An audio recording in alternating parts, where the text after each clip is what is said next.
वसुदेवसुतं देवं कंसचाणूरमर्दनं देवकी परमानंदं कृष्णं वंदे जगद्गुरुं। आप सभी वैष्णव जनों के चरणों में प्रणाम। भगवान श्री कृष्ण की अद्भुत कृपा कि हम लोग भगवद गीता सुन पा रहे हैं, देख पा रहे हैं, इस तरफ हमारी रुचि हो पा रही है। हम जीवन में जो दुख पाते हैं, हमारे साथ जो घटता है, वो हमारी ही सोच और हमारे ही स्वभाव का परिणाम है। ये मान लें आप। लगता तो हमें ऐसा है कि यदि ये पड़ोसी नहीं होते, ये पत्नी नहीं होती, तो हमारी ज़िंदगी बहुत आराम से चलती। लेकिन वास्तव में सच्चाई ऐसी है नहीं। अपना ही दोष वस्तुतः सामने दिखता है। कभी आपने यदि दूरबीन से कभी वहाँ टूरिस्ट कहीं पॉइंट पर गए हो, दूरबीन से कोई पहाड़ वहाड़ देखा हो दूर का, तो हिमालय देख रहे हो, तो आप कहोगे अरे ये हिमालय के बीच में ये काला पहाड़ कहाँ से आ गया। तो वो दूरबीन वाला कहता है अरे काला कहाँ से आ गया, तो प्योर वाइट है एकदम। तो वो कहता है वो उसके ऊपर मक्खी बैठी थी। किसके ऊपर? कांच के ऊपर। वो क्या दिख रही है? एकदम से पहाड़ दिख रही है। हम सब अपने स्वभाव के वश में हैं। कैदी का मतलब क्या होता है? कैदी वो होता है जो कर्म तो करता है अपनी मर्जी से और दुख पाता है दूसरों की मर्जी से। जब तक भगवान की कृपा नहीं हो, हमारा मोह दूर नहीं हो, तब तक हम बिल्कुल कैदी की तरह, हमें लगेगा हम स्वतंत्र हैं, हम मन में आए जो करते हैं, हम पूरी तरह से अपनी मन बुद्धि के वश में हैं। पूरी जिंदगी इनकी गुलामी करते हैं हम। जैसी हमारी बुद्धि, जैसा हमारा मन हमको नचाता है, वही हम खाते हैं, वही हम पहनते हैं, वैसा ही हम सोते हैं, वैसा ही हम रहते हैं, वैसा ही हम पढ़ते हैं। हम पूरी तरह मन बुद्धि के गुलाम हैं, बढ़िया वाले। और उसी के कारण हमारे जीवन में सारे दुख आते हैं। हम अपने स्वभाव को प्राय छोड़ना, स्वभाव कह दें, मताग्रह कह दें, एक ही बात है। हमने जैसा जीवन में हमने अब तक पढ़ा, जैसा संग किया, जैसे माँ बाप मिले और भी चीज़ों से एक हमारा माइंड सेट बच जाता है। उस माइंड सेट को हम प्राय छोड़ना। जैसे कई लोग कहते हैं भाई साहब शरीर को खिलाओ पिलाओ मौज कराओ, क्या रखा है, और ये शरीर ही है भाई साहब जो आपका अंत तक साथ देगा। ऐसे व्हाट्सअप आपने बहुत देखे होंगे, ना पत्नी साथ देगी, ना बेटा साथ देगा, ना धन साथ देगा, शरीर साथ देगा। अरे क्या शरीर को इतना, क्या इसकी परवाह कर रहे हो, क्या इसके दम पे कूद रहे हो हैं? भगवान की तो परवाह नहीं है, शरीर की परवाह है। अभी पेशाब बंद हो जाए तो डॉक्टर के पास भगते फिरेंगे। बोलो, हम अपने आप को कितना ही तुर्रम का मान लें, हमारा पेशाब बंद हो जाए तो बोलो कहाँ भागेंगे? है इलाज कोई? ये शरीर हमारा साथ देगा? इस शरीर के कारण दुर्गति होगी हमारी।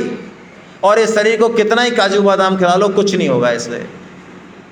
क्योंकि काजू बादाम कभी भी हमारे जो अंदर के 4 शरीर हैं, ऊपर के शरीर को तो ठीक है, अंदर के जो 4 शरीर हैं उनको ठीक नहीं कर सकता कोई भी काजू बादाम। उसको तो उस लेवल पे ही जाके ठीक करना पड़ेगा जो स्पिरिचुअल लेवल है, जो साइको लेवल है, जो बुद्धि का लेवल है। जो डोज उसकी है वो डोज तो दे ही नहीं, ऊपर से काजू बादाम और फालतू की चीज़ें, पॉजिटिव एनर्जी, ये एनर्जी, कोई एनर्जी नहीं है। कृष्ण के अलावा और सारी एनर्जी फेक है। और कितना ये शरीर को कर लो, अरे शरीर से आसक्ति हटाओ।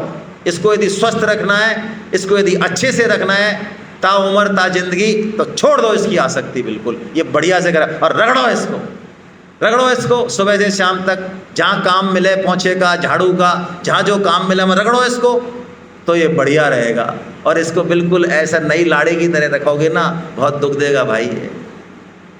ये मताग्रह हम हटा दें। अर्जुन का भी यही मताग्रह है। अर्जुन को भगवान ने अब तक 2 योग बताए। पहला बताया सांख्य योग और दूसरा बताया, और भगवान ने कहा तेरे लिए कर्म योग ज़्यादा बढ़िया है। ज्ञान योग को भगवान ने उसके लिए सही नहीं बताया। इतना स्पष्ट अर्जुन को भगवान ने बोला है। लेकिन फिर भी अर्जुन चूंकि युद्ध नहीं करना चाहता, वो चाहता है कि मैं, भगवान आज्ञा देते हैं मैं जंगल चला जाऊं और माला फेरूं आराम से बैठ के। लेकिन भगवान उसको ज्ञान योग की सलाह, तो इतना स्पष्ट बोलने के बाद भी अर्जुन का देखिए प्रश्न आ गया 5वें अध्याय में। अर्जुन कह रहा है कि प्रभु कभी तो आप कर्म योग की चर्चा करते हो, कभी ज्ञान योग को बढ़िया बताते हो, तुमने जो है हमको कंफ्यूज कर रखा है। बिल्कुल कंफ्यूजन कहाँ है? कंफ्यूजन खुद के पास है। मताग्रह किसका है? खुद का है। जैसा कि अभी महावीर जी ने कहा था ना, मैंने इनका कोटेशन दिया कि यदि लक्ष्य ठीक नहीं होगा तो शास्त्र पढ़ के भी अज्ञान ही बढ़ेगा। यदि मेरा मताग्रह है तो आप गीता में से कोई चीज़ मेरे को बता दो, मैं अपने हिसाब से उसको ठान लूँगा कि गीता ये कह रही है। देखो जैसा मेरे को अच्छा लगेगा ना, मैं गीता में से वो बात निकाल लूँगा, भगवान की बात मैं नहीं सुनूंगा। एक चुटकुला सुना देता हूँ 1 मिनट का। एक ऐसा ही कोई मताग्रही वैज्ञानिक था, तो चींटी के ऊपर रिसर्च कर रहा था, चींटी के ऊपर। तो चींटी को पकड़ लिया, चींटी या चींटा जो भी है, और तो वो चलने लगा तो उसको पकड़ा, उसकी एक टांग तोड़ दी, फिर भी वो चल रहा है, फिर दूसरी टांग तोड़ दी, उससे कहा चल चल, चल रहा है वो, तीसरी तोड़ दी, चल चल, तो फिर भी चल रहा है घसीटते हुए, चौथी तोड़ दी, फिर उससे कह रहा है चल, तो वो चले कैसा, तो टांग टूट गई। तो वो वैज्ञानिक लिखता है अपनी रिसर्च में, चारों टांग टूटने के बाद चींटा बहरा हो जाता है।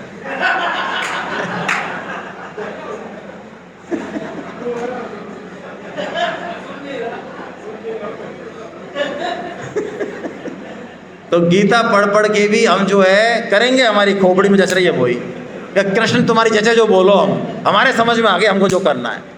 हाँ, ये मताग्रह गीता पढ़ते हुए भी हमारा पतन करा देगा। इसलिए मताग्रह से बाहर आए, कृष्ण की बात सुने। तो भगवान अब बिल्कुल स्पष्ट जवाब दे रहे हैं। अर्जुन ने जब प्रश्न कर दिया तो अब जवाब दे रहे हैं, बिल्कुल स्पष्ट जवाब। जब पूछ ही लिया प्रश्न तो अब जवाब एकदम क्रिस्टल क्लियर है। दूसरा नीचे वाला श्लोक पढ़ रहे हैं हम, संन्यास कर्म योगश्च निःश्रेयस्य करावो भो तयोस्तु कर्म संन्यासा कर्म योगो विशेष्यते। भगवान कह रहे हैं अर्जुन देख, मार्ग तो दोनों ही बढ़िया है, दोनों ही दिल्ली पहुंचाने वाले हैं, लेकिन तेरे लिए कर्म योग ठीक है, कर्म योग बढ़िया है ज्ञान योग से। ये अर्जुन के बहाने से किसको कह रहे हैं भगवान? हमको कह रहे हैं। हम भी ज्ञान योग की बात कर सकते हैं, लेकिन ज्ञान योग पे हम चल नहीं सकते। ज्ञान पंथ कृपान के धारा, ये ज्ञान पंथ इतना कठिन है, इसकी ABCD चलना बहुत दूर है। चलना तो बहुत, ABCD नहीं सीख सकते हम इसकी, क्योंकि ज्ञान के लिए जो चाहिए वो हमारे पास है ही नहीं। ज्ञान के लिए 2 चीज चाहिए, एक तो स्पष्ट विवेक होना चाहिए, स्पष्ट विवेक। हम में तो विवेक ही जो है हमारा तो वही लुंद बुंद पड़ा है, जागृत नहीं है। स्पष्ट विवेक का मतलब क्या है? स्पष्ट विवेक का मतलब ये है कि सामने वाले को ठोकर लगे तो संभल। यदि एक भी आदमी मेरे सामने मर गया तो मेरे समझ में आ जाए कि मैं भी मरने, आ जाता है क्या समझ में? भाई सोमवार से और संडे तक रोज पटाखे फूटे मल्ली, हमारी कॉलोनी में फूटे, घर में फूटे, तब भी हमारे ये समझ में आ जाता है कि हमारा नंबर शाम को लग सकता है। ऐसा आ जाता है क्या? हाँ, कहने को तो आ जाता है, ज्ञान छाटने को। अब भाई साहब दुनिया ये तो शरीर है, कभी भी जा सकता है। डायलॉग बाजी में तो आ गए और काम सब कर रहे हैं, उठपटा डायलॉग पूरे दे रहे हैं। भाई साहब ये तो शरीर है, इसका क्या है, तो कभी भी चला जाए, अभी भी चला जाए। तो अभी भी चला जाए तो चाय नहीं मिली तो खोपड़ी क्यों खराब कर रखी है तेने? चाय पे तो खोपड़ी खराब कर रखी है, शरीर अभी चला जाए बल्ले। यानी ये ज्ञान कुछ नहीं है, कोई अंडा बटे जीरो, कुछ नहीं लेना देना इसका ज्ञान का। ये केवल यहाँ ज्ञान बैठा है, बस थोड़ा शाब्दिक ज्ञान है जो पतन करेगा महान। ये यहाँ नहीं आया। यहाँ यदि घट जाए ना ये ज्ञान की सब जाने वाले और मैं भी जाने वाला हूँ, तो मैं आपको सच्ची बात कह रहा हूँ, हमारा किसी से भी द्वेष नहीं होगा जिंदगी में। पत्नी से तो बिल्कुल नहीं होगा, पति से नहीं होगा, दोनों ही पक्ष हैं। अच्छा ये पक्की बात हो जाए, मान लो कोई लिख दे ज्योतिषी, और ज्योतिषी लिख दे, वो अटल है आज तक कि भाई साहब शाम को 4 बजे। अब बताओ चाय में चीनी ज़्यादा है कम है, लड़ लें पत्नी से? सब्जी भिंडी के टंडे की लड़ लें? मकान में 2 ईंट गिर पड़ी, उधर से छज्जा टूट पड़ा, मरे गिरे रोएं, क्या करें बताओ? क्या करें बताओ? अच्छा जीवन में कौन सी घटना है जिसके लिए मरे कि रोएं? बताओ, सही बताओ, है कोई घटना ऐसी? कोई घटना है जिसके लिए कोई बनता है रोना? कुछ नहीं, मिट्टी हो गया सारा संसार। अब कोई चीज हमारे लिए राग और द्वेष पैदा नहीं कर रही। ये है स्पष्ट विवेक, और स्पष्ट विवेक जब होता है तो तीव्र वैराग्य आता है। वैराग्य का मतलब है कि कुछ भी हो जाए, कुछ भी हो जाए, ये सारा परिवार रहे ना रहे, ये शरीर रहे ना रहे, ये बीमार पड़े, कुछ भी हो जाए, हमारे चित्त पर किसी तरह की कोई विकृति नहीं आए, ये तीव्र वैराग्य है। ऐसा है तो हम ज्ञान मार्ग के पथिक नहीं हैं। हम किसके हैं? कर्म योग के पथिक है। कर्म योग में क्या करना है?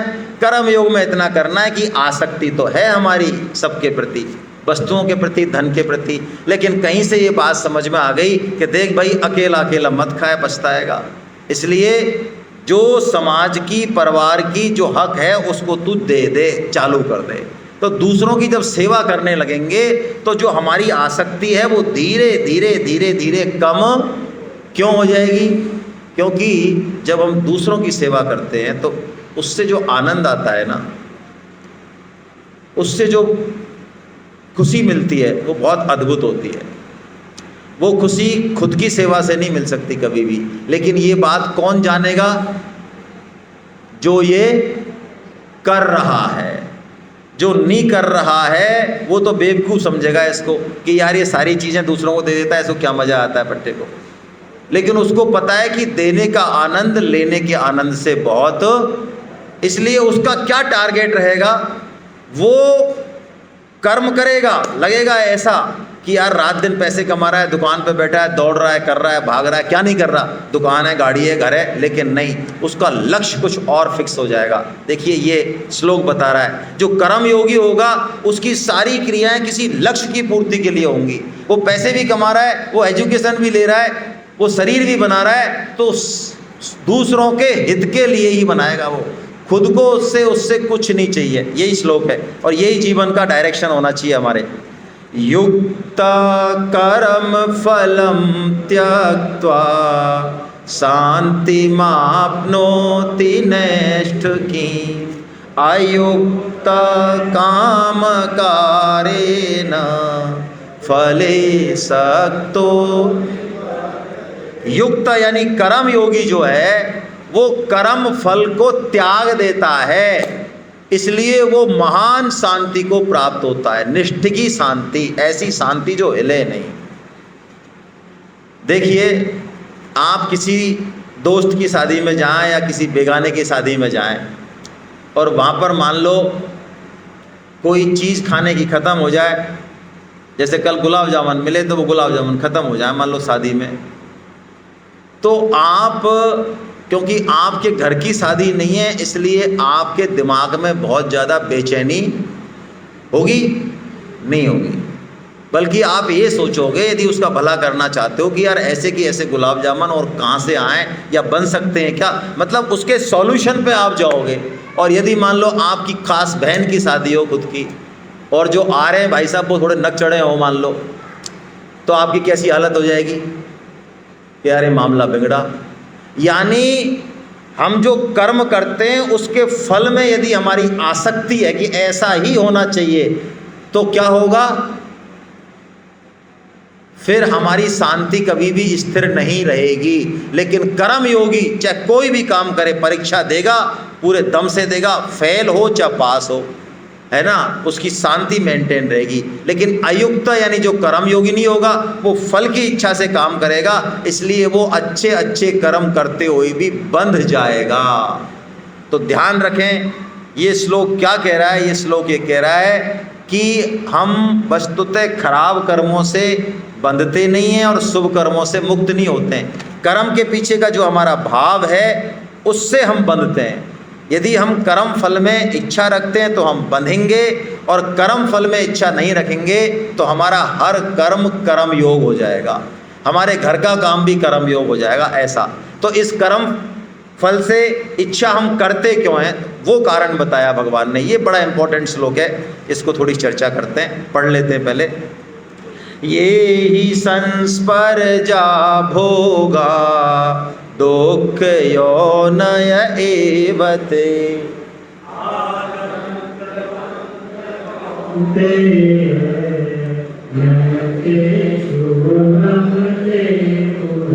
हम फल की इच्छा में बंध क्यों जाते हैं उसका कारण बताया। और ये फोटो देखोगे तो आपको मजा आएगा।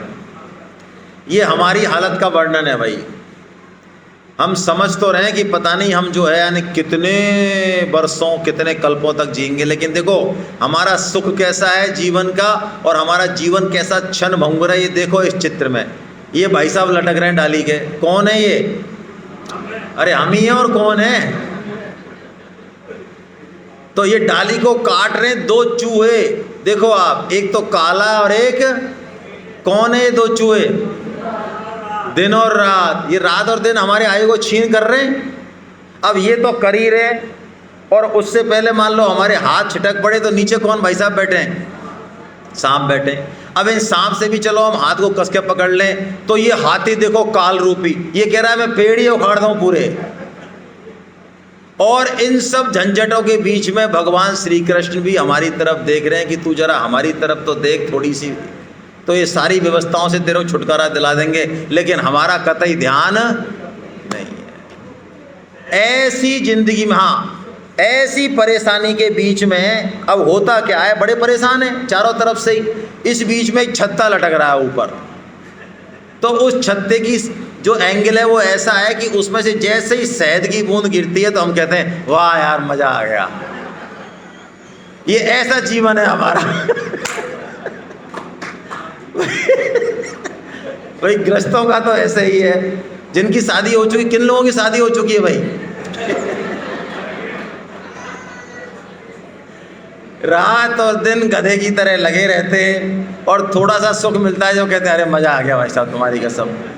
एक शहद के छत्ता के मारे ये इतनी सारी बीमारियां जो है हमने, क्या है ये? भगवान कह रहे हैं कि ये जो हम सुख में समस्या कुछ नहीं है, एसी में कोई समस्या नहीं है, धन में कोई समस्या नहीं है ना, गीता में कहीं कोई दिक्कत नहीं बताई इसमें।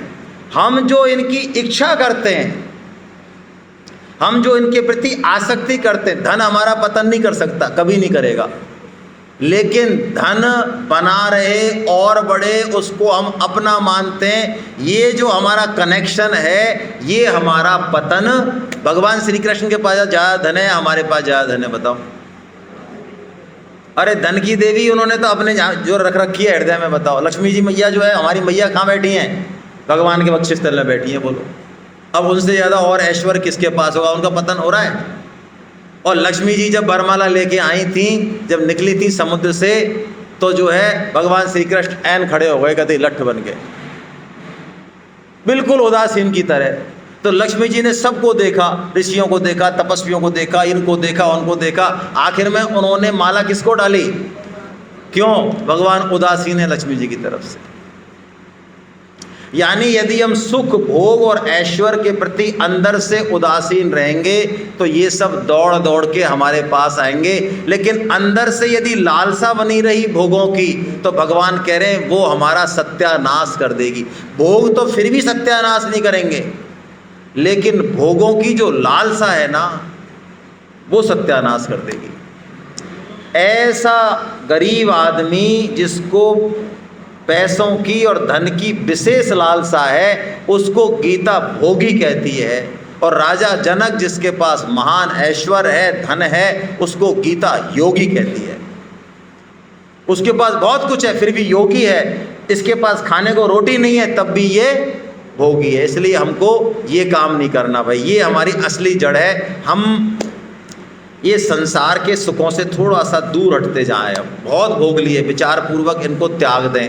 स्वामी जी कहते हैं यदि धन में हमें सुख नज़र आ रहा है तो बड़े बड़े धनवानों से जाके पूछ लो अकेले में, अकेले में पूछना।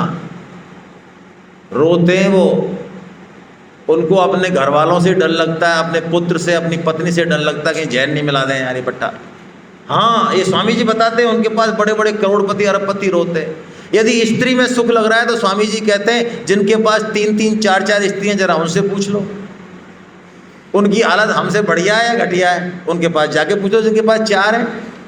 यानी वो कह रहे हैं इनमें किसी भी चीज में सुख लग रहा है हमको, इसलिए हम छोड़ दें, प्राण शक्ति रहते रहते इच्छा शक्ति को छोड़ दें और एक भगवान की तरफ लग जाएं। क्यों? भगवान ही वास्तव में प्रेम के लायक हैं और किसी से हम प्रेम कर ही नहीं सकते। हाँ, भगवान से प्रेम कर लेंगे तो फिर तो सबसे कर लेंगे, फिर तो पुत्र से भी, पुत्री से भी, पत्नी से भी, पति से भी, माँ से भी, बाप से भी, सास से भी, ससुर से भी, सबसे प्रेम हो जाएगा। और भगवान से प्रेम नहीं होगा तो सारे प्रेम स्वार्थ संबंध हैं। क्यों? भगवान है ही ऐसे। कैसे हैं देखिए, समझें इस श्लोक को तो भगवान से प्रेम हो जाएगा। इस श्लोक को समझने के बाद हमें भगवान से प्रेम हो जाएगा। भोक्तारं यज्ञ तपसां सर्वलोक महेश्वरं सुहृदं सर्वभूत ज्ञात्वा मां सान। भोक्तारम यज्ञ तपसाम, हम जो भी कर्तव्य कर्म करते हैं, यज्ञ करते हैं, तप करते हैं, दान करते हैं, जो भी शुभ कर्म करते हैं, भगवान कहते हैं उसका भोक्ता। अब देखिए, यदि हम इस बात को मान लें तो हमारे जीवन की बहुत बड़ी टेंशन, बहुत बड़ी समस्याएं, झगड़े खत्म हो जाएं। पता है, हमारा किसी अनजान आदमी से झगड़ा नहीं होता, जो हमारे बहुत क्लोज हैं हमारा झगड़ा उनसे ही होता है।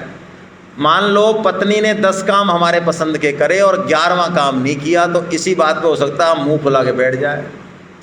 और एक दूर के रिश्ते में कोई है, वो आके हमारा थोड़ा सा अच्छा काम कर जाए तो हम उसके प्रति बड़े आनंदित हो जाते हैं। अरे वाह साहब, भाभी जी बहुत अच्छा है, आंटी जी बहुत अच्छा है। क्यों? ऐसा क्यों है? क्योंकि हमने एक लिस्ट बना रखी है किनके प्रति? जो हमारे आसपास रहते हैं, कि इनके लिए हमने कब कब क्या क्या किया, तो इसलिए इनको अब ये तो करना ही चाहिए। भगवान इस ग्रंथ को खत्म कर रहे हैं, इस रामायण को। क्या कह रहे हैं? तैने जितने भी शुभ कर्म करे अब तक, अच्छे अच्छे कर्म करे, यज्ञ करे, तब जिसके लिए भी करे, परिवार में करे, बाहर करे, वो तैने उनके लिए नहीं किए, उनका भोक्ता। अरे वाह! तो भैया जो दिमाग में जो डायरियां भर रखी हैं कि हमने उसके लिए 10 साल पहले, 20 साल पहले, उन डायरियों को फाड़ दो और बिल्कुल निर्मल हो जाओ, एकदम ऊलर हो जाओ, ऊलर। देखो कितना बढ़िया जीवन चलेगा। क्योंकि भोक्ता कौन है? दूसरा। इस बात को भी नहीं माने तो भगवान अब दूसरी बड़ी खतरनाक बात कह रहे हैं, सर्वलोक महेश्वरम, संपूर्ण लोकों का मालिक मैं हूं। तो हमने जिसकी भी सेवा करी, शुभ कर्म करे, तो जो मटेरियल लाए हम, जो सामर्थ्य लाए, सामग्री लाए, उसके मालिक कौन है? तो बोलो, हमको कोई एहसान करना चाहिए किसी के ऊपर? भगवान कह रहे हैं सबका मेरा ही है सारी सामग्री। अब बताओ, हम जो है दूसरे की सामग्री काम में लें और क्रेडिट खुद को देना चाहें, अच्छी बात है? हम उदाहरण देते हैं कि आप मान लो किसी के घर गए और उसकी हैप्पी बर्थडे और आपको पता नहीं है, वहाँ जाके सोफे बैठे आप और आपको पता चला हैप्पी बर्थडे, और यार हैप्पी बर्थडे, क्या इनाम दें इसको? वहीं पे बढ़िया सा एक गुलदस्ता रखा हुआ था, बहुत सुंदर सा, आपने वही उठाया, उसके घर से ही हैप्पी बर्थडे टू यू। वो क्या कहे, मेरा ही गुलदस्ता मुझे दे रहा है तू? तो और हम कर क्या रहे हैं जिंदगी भर? अरे ये बात समझ जाएं तो कर्ता भाव लुप्त हो जाएगा। भगवान की ही सामग्री, भगवान के ही सामर्थ्य से और भगवान के ही जनों की सेवा कर रहे हैं, इसलिए अकाउंट क्लोज कर दो भैया अपना, बहुत ठंडी मिलेगी आराम से। और तीसरी बात तो और भी प्यारी है, सुहृदम सर्वभूतानां, भगवान सबके प्रति सुहृदय है। क्या मतलब है सुहृदय का? सुहृद का मतलब है बिना कारण हित करने वाले, बिना कारण प्रेम करने वाले। अच्छा, हम गीता नहीं पढ़ें 60 साल तक और भगवान की पूजा नहीं करें और उनको बल्कि गाली और दें, हाँ ऐसा भी हो सकता है। तो बोलो भगवान गुस्सा हो जाएंगे? हमारी हवा पानी तो बंद कर ही देंगे कम से कम। और नहीं तो और जो गुलाब जामुन खाए बंदे तो पचने नहीं देंगे, बेटा निकलेंगे ही नहीं बाहर। मान लो हम कोई खाएं चीज़ और वो पचे ही नहीं 3 दिन तक, अब भगवान कर सकते हैं ऐसा? डॉक्टर कुछ भी कर ले, पचे ही नहीं, निकला ही नहीं, तो बोलो क्या हालत हो जाए हमारी। यदि ऐसा करने लग जाए भगवान की, बेटा तेने गीता नहीं पढ़ी और रसगुल्ला खा लिया, तो बाहर नहीं जाएगा वो। तो बोलो गीता पढ़ेंगे कि नहीं पढ़ेंगे फिर? लेकिन भगवान ने ऐसा नियम नहीं कर रखा ना। बोलो, हम कुछ भी करें भगवान के प्रति, उनकी आज्ञा का पालन करें तो, नहीं करें तो, माने तो, न माने तो, भगवान तो सुहृदय ही हैं हमारे। वो हमसे कभी द्वेष कर ही नहीं सकते। क्यों? क्योंकि द्वेष उनके पास है ही नहीं, उनके दुकान में सामान ही नहीं है।